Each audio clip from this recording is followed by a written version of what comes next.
ಸೋಲುತ್ತಿದೆ ಮನಸ್ಸು ಏಕೋ ನಿನ್ನಡೆಗೆ ಮುಂದುವರೆದ 8ನೇ ಭಾಗ. ಬನ್ನಿ ಕತೆ ಶುರು ಮಾಡೋಣ. ಅನಯ ಮತ್ತು ಅಮೃತ ಬೇಗ ಎದ್ದು ಫ್ರೆಶ್ ಆಗಿ ರೆಡಿಯಾಗಿ ತಿಂಡಿಗೆ ಬರುತ್ತಾರೆ.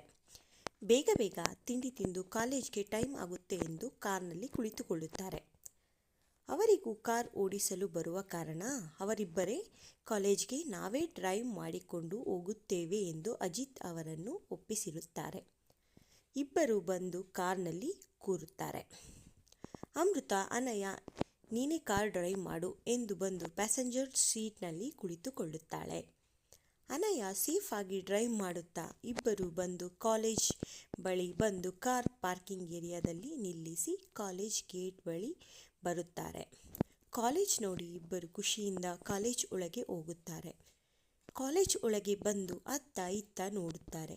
ಕಾರಣ ಅವರಿಗೆ ಅವರ ಕ್ಲಾಸ್ ಯಾವುದು ಎಂದು ಗೊತ್ತಿರುವುದಿಲ್ಲ. ಆದ್ದರಿಂದ ಅಲ್ಲೇ ಇದ್ದ ಒಂದು ಗುಂಪಿನಲ್ಲಿ 4 ಜನ, ಅದರಲ್ಲಿ ಇಬ್ಬರು ಹುಡುಗಿಯರು ಇಬ್ಬರು ಹುಡುಗರು ಮಾತನಾಡುತ್ತಾ ಅಲ್ಲಿ ನಿಂತಿರುತ್ತಾರೆ.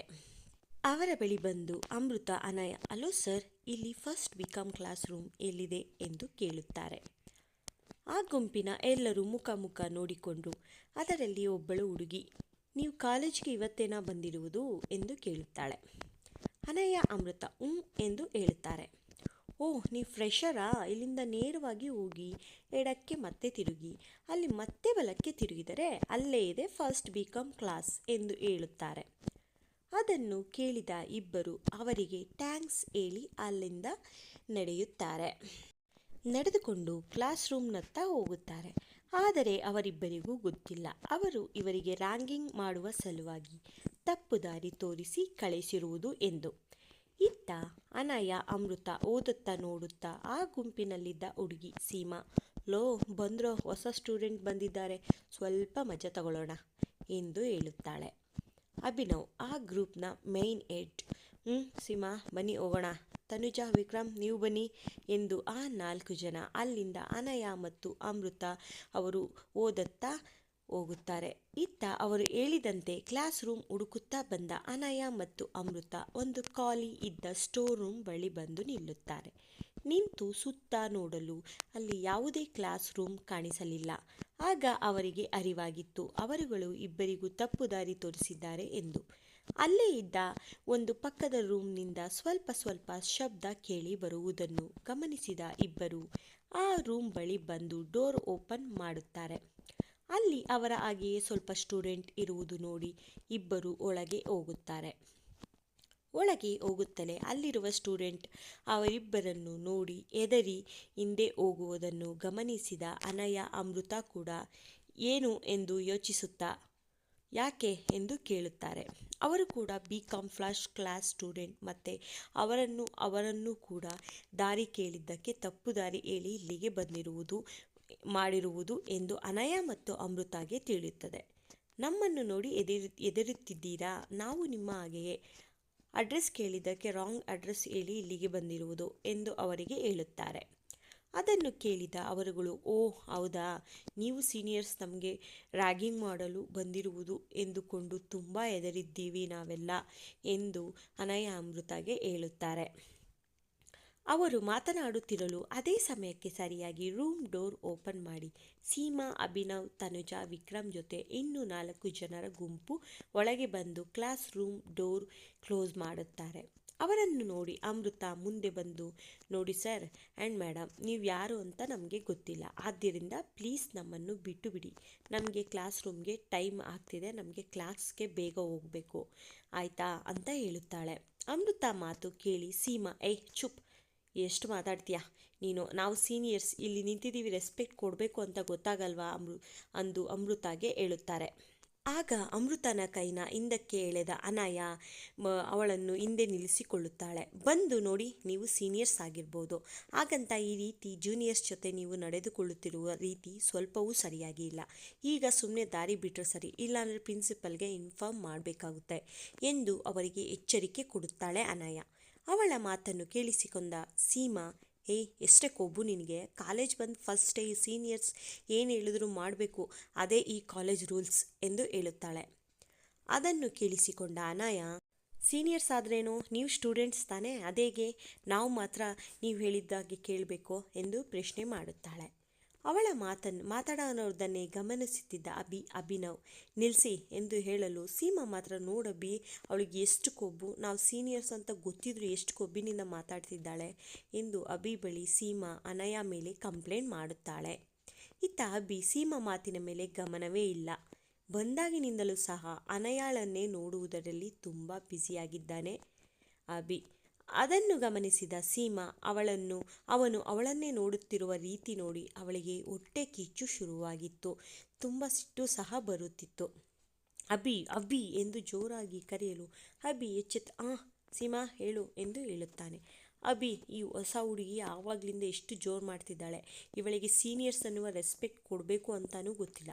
ಇವಳಿಗೆ ನೀನು ಈಗ ಏನಾದರೂ ಪನಿಷ್ಮೆಂಟ್ ಕೊಡು, ಇಲ್ಲ ಅಂದರೆ ಇನ್ನೂ ಹಾರಾಡ್ತಿರ್ತಾಳೆ ಎಂದು ಹೇಳುತ್ತಾಳೆ. ಮಿಸ್ ದೇವೆ ಮುಂದೆ ಬನ್ನಿ ಎಂದು ಅಭಿ ಅನಯನನ್ನು ಕರೆಯುತ್ತಾನೆ.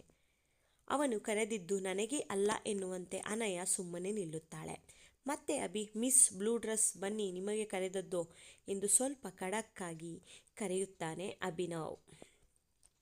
ಅನಯ ಮುಂದೆ ಬಂದು ಹೇಳಿ, ಏನು ಮಾಡಬೇಕು ಇವಾಗ, ಬೇಗ ಹೇಳಿ, ನಮಗೆ ಕ್ಲಾಸ್ಗೆ ಟೈಮ್ ಆಗ್ತಿದೆ ಅಂತ ಅವಸರದಲ್ಲಿ ಕೇಳುತ್ತಾಳೆ.